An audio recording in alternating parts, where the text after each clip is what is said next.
Hi, everybody. My name is Brett Lykins. I'm a managing consultant at Network Cowboy. And what we're going to be doing today is kind of a panel discussion about the different challenges that are facing enterprises when they try to use all the broad array of software that exists today for network automation. There's options of open source software, commercial software, and a lot of organizations struggle with where do these pieces fit together and how can they use these to solve the many problems they have in their environments. We've got a really great panel put together today, and I just want to give a brief introduction of everybody, and then we'll really dive into the meat of it. First up, we have with us Doug Gourlay. He's a VP and GM for software for Arista Networks. Also with us is Samir Parikh. He's a head of product at Intentionet. And we also have with us Michael Wynston. He's director of global network architecture at Fiserv. And thank you very much, gentlemen, for being with us. I think we're going to have a good discussion today. I really want to kick it off with sort of level setting the problem itself. So defining what we're talking about. So I'm going to do a couple definitions real quick and kind of kick it over to you guys for some discussion there. So when I talk about open source software, I really mean free software that's available for folks to use to solve these problems. We're talking about Python, things that are written in tools that are written in Python, things that are libraries like NetMiko and things like that. There's also commercial software solutions, which everyone's really familiar with. Every network vendor has some automation stack that they produce. There's all kinds of other commercial tools like that. And then when I talk about custom software, I really do mean things that are developed either by a contract agency for an organization or inside an organization that they have taken some tooling or some programming language like Python and Go and built something for themselves.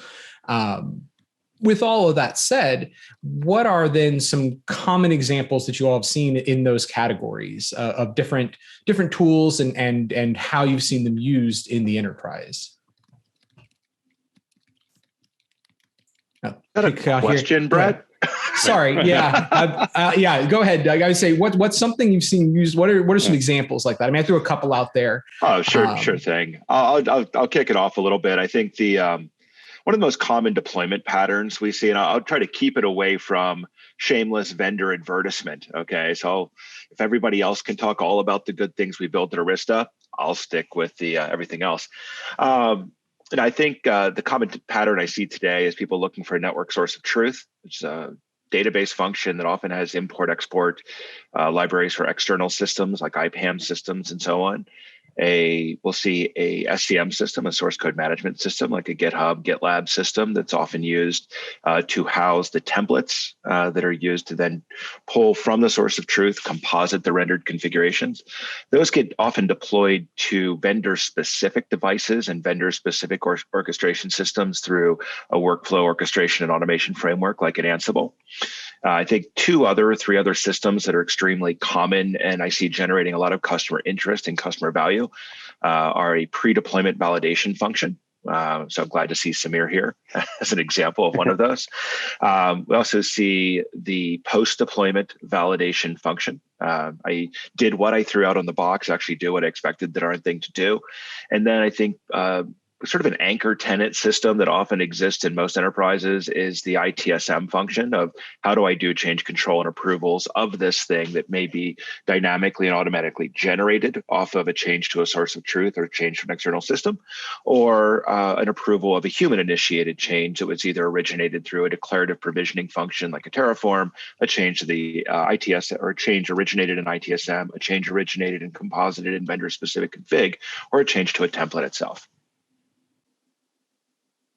So I'd like to hear what Samir has to say. Pile on. I step in as the voice of the enterprise, and I want to hear what Samir has to say first as the other product vendor on the call. Yeah, I mean, I think Doug hit the nail on the head. Like, when we talk to customers when they're embarking on the automation journey, they talk about sources of truth, they talk about source control management, they talk about an orchestration function.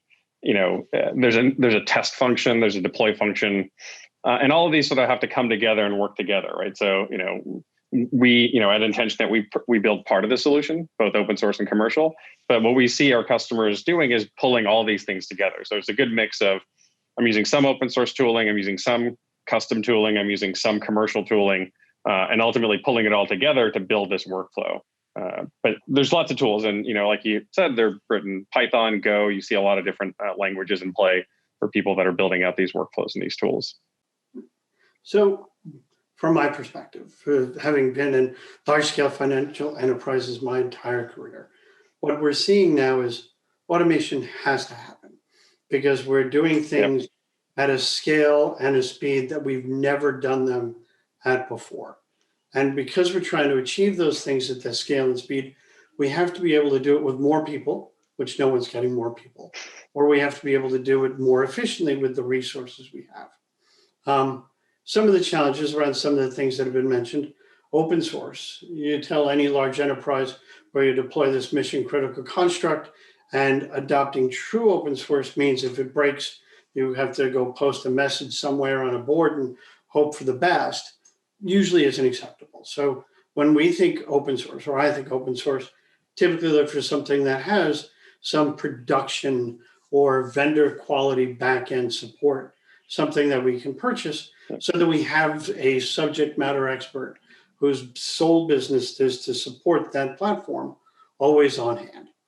Still leveraging open source communities and whatnot, but at least having someone out there that we can go to for support. As for Python and Go and all of the other languages, one of the other hurdles that neither is mentioned is the people perspective. As a network architect engineer who's been in this industry for 25, 30 years, many of my peers still think of every device as pet versus cattle. And as long as we maintain that mindset, adopting things like automation feel very anti-giving each device the individual attention that we sometimes like to think that it needs. So it's an exciting time, really exciting, but also very challenging. Michael, can I introduce you to my router, Luna, who I like to hug every day and pet a lot? She gets lots of configuration, care, and feeding. But Michael brought up a great point, right? Which is around, a lot of conversations come around. It's like, oh, open source is the answer. We want to use free open source software. And I think what we're seeing is open source is a great way to build a community, to get a lot of users. But at the end of the day, it's not really free, right? As an enterprise consumer of it, you're either paying for it by having expertise on hand and building it and supporting it yourself, or you're paying some third party to support it, or you're paying the people that created the open source to have sort of a support model, right? We see it, the best example everybody talks about is Red Hat, right? Or Red Hat and Ansible now, where, for broad adoption, you really need that because, it's a big cost for most enterprises to have to maintain and support this on their own. And so having a solid open source project with an enterprise class backing, like an enterprise product and support and training is very important when we think about how we help people automate their network using these tools, right? So it's like open source is not going to go away. It's a big part of the answer, but think of it as like open source plus, right? It's not, don't think of it as free open source software. It's got, the right model is sort of open source plus.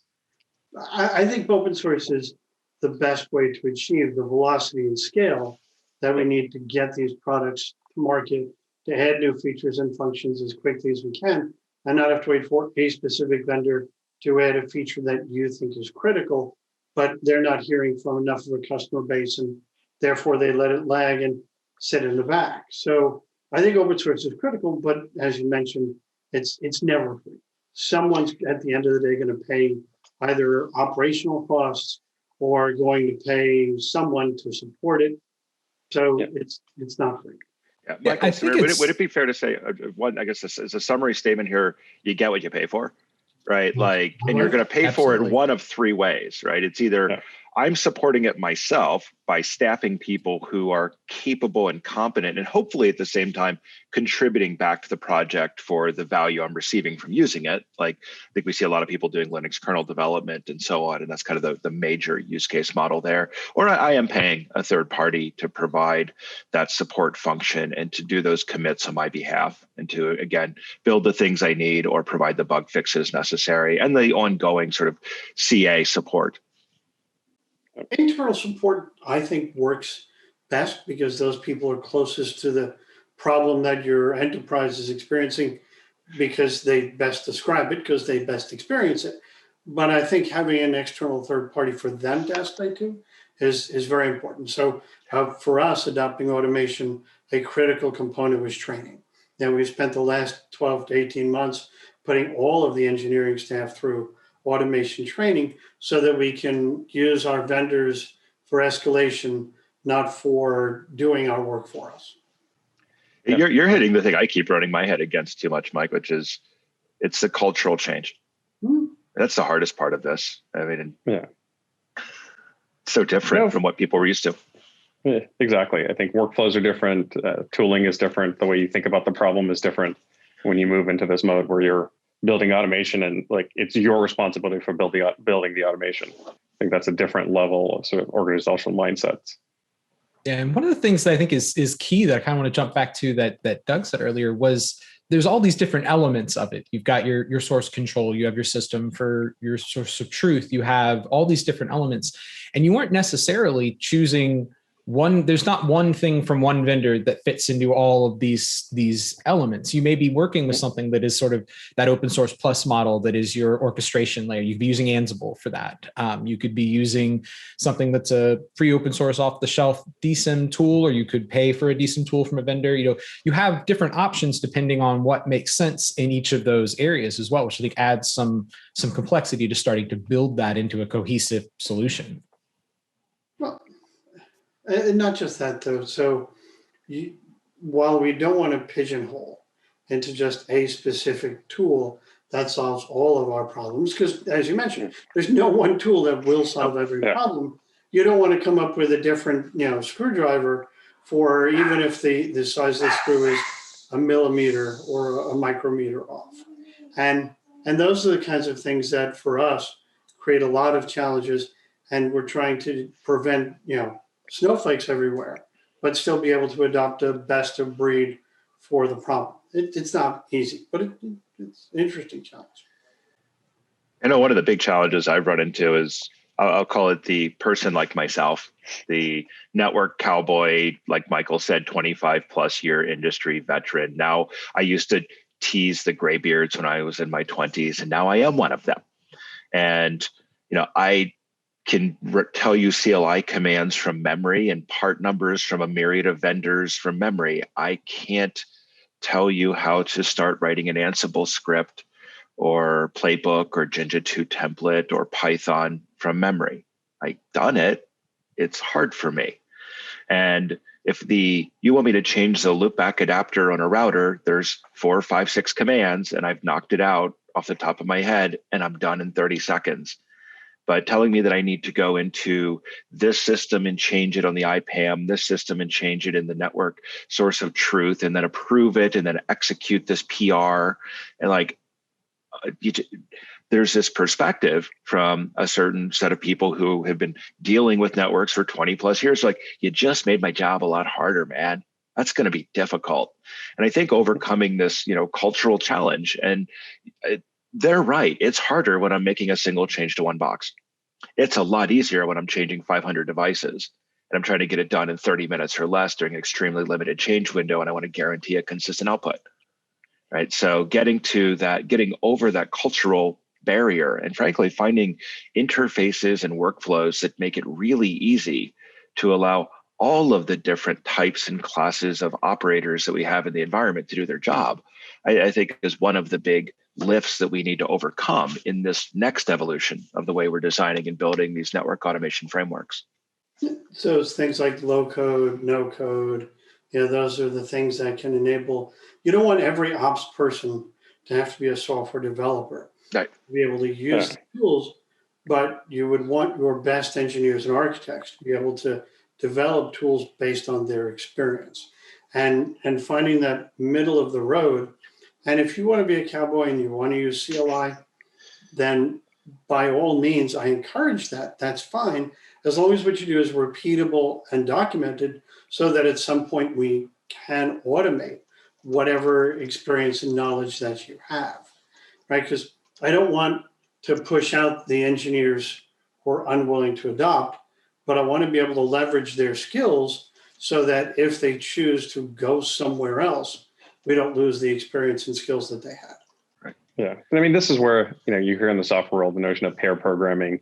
I think for network automation, I think you almost have to think about it in the same concept. It's like you're pairing really good software developers with really good network engineers to help you build everything out, because at some level it's not realistic to think a network engineer is going to build a software system that you can use reliably to manage your network, right? Because that's not their background. That's not necessarily their core competency. It's like, yes, they can write a Python script. Like I can write a Python script.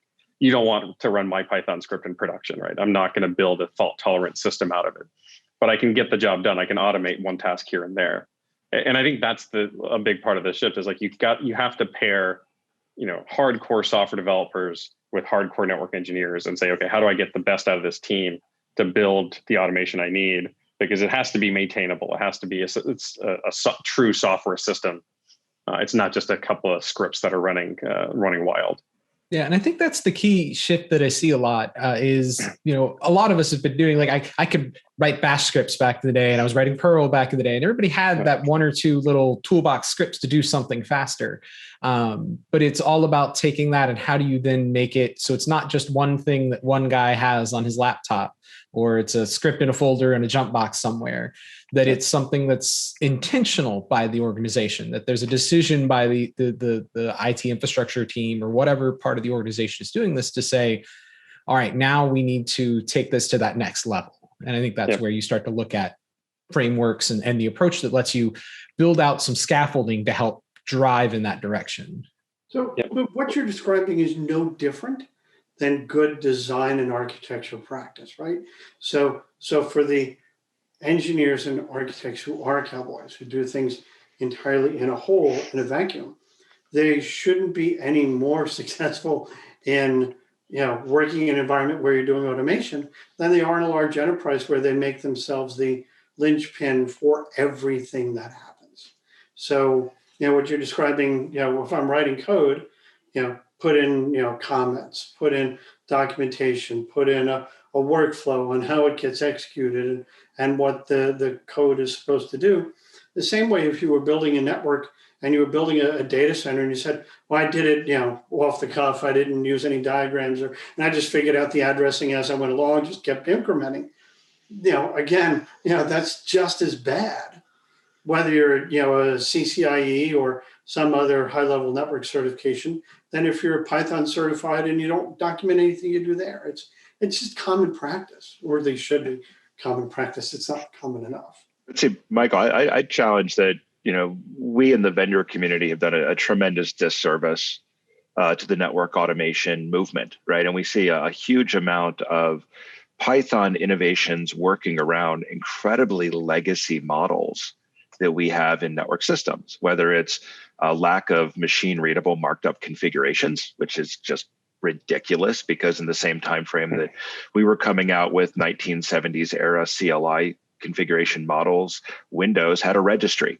And we can argue the efficacy of both, but one of them was designed to be machine readable and usable, and the other needs you to be regex God, right? I would love to see a model that said, embrace the CLI as an optional beginning of a network automation workflow. Why can't I go in and type config T and make the change the way I like making the change? But when I hit end and write mem, it doesn't write it or configure it or commit it to Flash. It starts a PR. It starts the change that then tests it appropriately in my pre-deployment validation, gives me some analysis of its efficacy and its risk, lets me choose the appropriate approval chain. It gets approved, it gets deployed, it gets post-deployment tested, telemetric state then gets stored and lets me evaluate how that change was rolled out, what disruptions, if any, that it caused, and know that it's done. But we need to embrace that. I keep hearing things like, oh, well, we have one different least privilege model in CLI, and we have a completely different model going through the UI, and a third completely different model going through the automation framework. None of this makes logical sense. Yeah, you know what? I'm going to talk to my vendors about that. I'm going to tell them that they've done me a disservice because I'm going to remember to use that one a lot with my vendors. I'm glad I missed our call this morning, Michael. Well, I wasn't on it either. But I joined late, but Fred was there. Anyway. Okay, good. So what I'd like to say, though, in response to that is, But you do have some vendors that have done better jobs than others on the automation platform. But the challenge is no matter how good one vendor makes their automation platform, and no matter how much that one vendor might like it, everybody's a multi-vendor shop to some degree or another, right? Yes. And therefore, what you end up with is either different operational models, or you end up with multiple platforms that are all supposed to do the same thing. And as long as the network devices are always connected to each other, which I think is the entire purpose of That's the having goal. device, right? You're going to run into well, I can push this config from this vendor's platform, but I can't push that same config from that platform to the device it's connected to because it's from a different vendor. So, looking for standard data models, but then what do you do, in situations where vendors have certain bells and whistles that you'd like to be able to enable, right? So maybe there's the open source plus model where the vendors work with the base, data structures and then can add, not replace, supplement, those data structures when you need that bell and whistle. But the absence of the bell and whistle doesn't make the system break. Yeah, I think you're really hitting on something I know I've seen emerge a lot, which is the goal of a network automation framework must be to enable multi-vendor configuration deployments. I mean, even if a data center was an all Arista shop and I'm adding a new EVPN, VXLAN, VNI to it, I'm probably tying it off to a Palo Alto. I'm probably hitting a load balancer from F5. I might be hitting an edge router from some other vendor, and all of that needs to go out in a single workflow. Yet the challenge is that most of the network automation models force a least common denominator set of operation and finding the appropriate way to plug in vendor value that allows them to be expressed through the automation framework and in partnership with it as opposed to in opposition to it, I think becomes one of the core elements. And kind of back to your point of large clients, large shops deploying these first, I think you and companies like yourself have a lot of leverage with me and companies like myself in pushing us to, be open to multi-vendor environments, yet also build the vendor-specific plugins into the open source models that allow the best of both of these worlds to sort of interlock and work together. But to add to that point, Brett, I could see perfectly acceptable. I sold you this hardware, sold you this software, it has this bell and whistle. You can use this open source standard tool to configure it, works fine, no problem. But to enable the bell and whistle with your automation, you have to pay us some X amount of dollars to be able to access that piece of code that works with your open source standard platform, like Ansible. So we have a Ansible module that we wrote that we sell instead of putting in the open source market, and people go boo and boo, should be open source. But with the idea that you aren't a for-profit company, right? That could give you a way to, give those vendors who want to still have an ability to automate their bells and whistles and still pay for the cost of developing that automation. I would find that more acceptable than, this is our siloed platform. Yeah, totally. I mean, I know as an example, shameless, plug for our stuff, but we built, a set of Ansible plugins to CloudVision and EOS designed to make that easier, right? Because that's what our customers are asking for. That's what our large enterprises are deploying. And, finding ways to work within the open multi-vendor frameworks that customers are deploying overcomes significant barriers to widespread adoption of your kit. Yeah, and that's where I've seen a lot of organizations lean into that custom development of software in-house. It's a lot of times it's been in that intermediary mix between a multi-vendor environment where that organization is taking some off-the-shelf tool or some open source application and building something with it to talk to vendor A and talk to vendor B and almost acting as a translation layer between them. You see a lot of that where people are spending custom development effort is that interoperation between different vendors in a workflow. I mean, it's because they have to, right? Like they have to build the abstraction that sort of deals with the different vendors and the nuances. And so, depending on, what you're trying to do, that abstraction may just be to the lowest common denominator of what you can do across the different vendors, or you can build the abstraction that allows you to sort of take advantage of these bells and whistles on certain vendors that aren't present elsewhere. And so you're not always doing least common denominator. But today, that unfortunately mostly falls on the consumer of networking equipment, right? So the enterprises, like they are the ones that sort of have to solve this problem, either in-house or paying somebody to do it. But because there is no sort of universal abstraction that they can use, right? I think we've tried as an industry to say, okay, maybe open config could be part of that solution. That's the intent there, right? That is the goal. It's fallen very short of that to date. But hopefully we can find something like that and sort of really ride it and sort of get behind it. And I think this is where, at the end of the day, enterprises have the powers. Like you got to sort of vote with your money, and that will sort of drive that behavior. That'll drive people to invest in open config. That'll drive them to do open config plus, where you have these vendor specific models. But it's still, that abstraction becomes easier for you to manage, and like there's less code for you to write and maintain. That's the big benefit there. Yeah. One thing that I want to go back to as well, Michael, you said a little earlier, and I think it bears repeating, is that when we're talking about these decisions and these operational behaviors, they're not just because it's a different thing. And network automation is this new way of addressing the network. It still uses the same good concepts of architecture, decision, and design processes. And the same, if you apply the same concepts around a vendor selection, if you have a good vendor selection process and architecture design process, you apply that to how am I going to automate my network, you'll have good outcomes in the end, I think. And that's where I see, people need to use those same tools that they have available to them to make architectural decisions in general to make these automation decisions.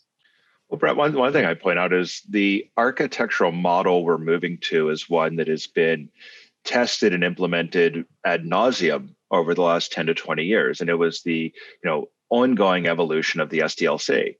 How do we write and build software? And what we're talking about is treating network configurations as software. They are version controlled. They are derived from sources of truth. They are tested and validated before they're deployed. And I used to ask customers questions like, does your switch reload right? 15, 20 years ago. And it's a really difficult question. We also used to ask questions like, name a feature a network vendor delivered that actually made your job easier in the last 10 years. That was also a hard question for a lot of customers to answer. Nowadays, I ask fun questions like, tell me how you actually tested a configuration before you deployed it. Or was your configuration test, I went, put my fingers on the keyboard, wrote the change, hit end, typed write mem, crossed my fingers, said a small prayer, sacrificed a chicken, and hoped that nothing broke again. And that's the world, but there's models to solve this. And that's what we're trying to do, is take a well-formed model and apply it to a partially understood problem that has a lot of legacy baggage. And there's a lot of stuff we're trying to do to overcome that baggage. But it's getting better. Right. So with tools like, Badfish or EVNG or GNS or, Viral or, any one of the, platforms where you can virtualize some degree the network infrastructure, you can do that kind of testing. Yes. And then you have vendors who say, absolutely, that's a great idea. We'll charge you for the images you use in that virtual testing environment. And I just scratch my head and I say, yeah, okay, never mind. We'll use less of your platform and then we won't have to test it. Because even building like we used to do physical infrastructure in a lab and say, I'm going to simulate the change in the lab. You can't simulate your entire production environment in the lab. Even with the virtualized environments, I can simulate more, but I still can't simulate the same as my production environment. So it does come down to, no matter how much you do that testing and validation, you are still at some point, throwing up a prayer and, sacrificing a chicken or some other, maybe a vegetable if you don't want to sacrifice an animal, Yeah. Oh, go ahead, Samir. I was going to say, but you're right. It's like, I think testing is, we think about it as layers, right? It's like, from a security standpoint, everybody for years has talked about defensive depth. You have different layers of security that solve different problems. Testing is the same way, right? It's like there's a certain class of things that you can test at production scale through simulation. There's a certain class of things that you have to test at less than production scale with emulation, like new software images, stuff like that. But like config changes, you can simulate at scale. Software upgrades, you can sort of emulate at lower scale. And that gives you some level of confidence, but then you have to close the loop, right? So at the end of the day, what I think everybody's done in the software world is you do this closed loop automation, right? So You make a change, you test the change, then you promote it to mainline. Maybe you canary test it. You collect a bunch of data, you validate what it's doing after the fact, and then you sort of expand it to more places. But it's all closed loop, right? And I think that's the way this automation systems have to be built, is like, you got to think about testing on a closed loop basis. There's a certain amount of pre-deployment testing, there's a certain amount of post-deployment testing, and that's going to come together and give you the benefits of automation, which is sort of efficiency in operations and uptime while still protecting yourself. Because there is no one answer. It's really this continuum that you've got to do it on a continuous basis. Yeah, but I can't see in a large enterprise environment that is routed all the way through how you can really do true closed loop testing, right? So in theory, in reality, we've all heard the nightmare story. You make some change to OSPF and, somewhere in the middle of the United States and somewhere in Singapore, a router decides to start blackholing traffic, right? A butterfly flaps its wings and OSPF route flaps. I think the difference that a lot of folks don't address in talking about an SDLC model and closed loop is, if I write an application, that application runs, does what it needs to do. And yes, it might communicate to another application or it might communicate to a backend database. But the whole intention of network infrastructure is every device should be able to some degree, talk to some other device securely, firewalls, load balancers, whatever it is, maybe some intermediary security device. But packets go from point A to point B, regardless of where point A and point B might be located. So doing something closed loop with so many possible permutations of pathing throughout the infrastructure is challenging, if not impossible, in a large enterprise environment. No, I mean, I think there's definitely real challenges. I think, but this comes down to your earlier point on good design principles, right? It's like distributed applications, microservices, they work and their testing works because you've got an API contract, which is, I will accept this REST call with these parameters in this format. If you think of networking the same way, it's like, I have a data center. My API contract to the backbone is these prefixes at this level of aggregation is what I'll send. This is what I'll accept. Same thing from the backbone to the next data center. Like, there's things you can do that help you create these sort of contracts between different parts of the network that allow you to do closed loop, because you're not, that prevents the OSPF change in Missouri taking down a branch office in Singapore, right? Like that's the level of design you would need in that model, right? That's sort of what we have to strive to get to. And you're absolutely right? So one of the things automation is also enforcing is standards and simplification, right? So the reason why that router in Singapore is impacted by something in Milwaukee, rebooting, is because so many layers of stuff, without being properly documented, without being properly vetted, without being properly designed, were heaped upon each other. Nobody knows that when you turn that router off in Brooklyn, that it impacts something in Shanghai. I'm trying to use different cities each time. And that's. I'm glad you didn't pick something center mass in the U.S. Thanks for going for spreading the love around there, Michael. But that's what I think automation is also creating is simplification, right? Those API contracts are fixed things, right? So a fixed number of segments implies that you have dynamic routing, implies that you've got some control over IPAM. It implies you've got a network source of truth. And as we work towards those things, I think closed loop can happen. I just don't think we're there yet. But on this journey with automation, we'll certainly get there. Yeah, I think one trend line we're going to see is more templatization, rigid control of the foundation, and more expression of the changes happening in virtual layers that are then created on top of that, which allows us to potentially run a test in StageNet in parallel on top of existing production infrastructure, model those changes, wreck it, break it, and be recoverable from it before I start deploying it into the production virtual planes. Oh, just a really cool idea. Gentlemen, we're just about out of time here. I mean, we could keep going on this definitely for for far longer. But I wanted to thank you all for coming in and having a good conversation. And just in a quick couple seconds, is there anything want to go around? Anything any of you want to make as a last point, or otherwise, I think we're good to go. I was gonna say automation is hard, but you got to do it. Just bite the bullet, and invest. It's important. Absolutely. Thank you all very much. Again, this has been a panel about network automation with open source software, the different frameworks available. Brett Lykins from Network to Code had a very good panel here with folks from all around the industry, different elements, and we thank you for taking the time to watch it. Hope you all have a good day.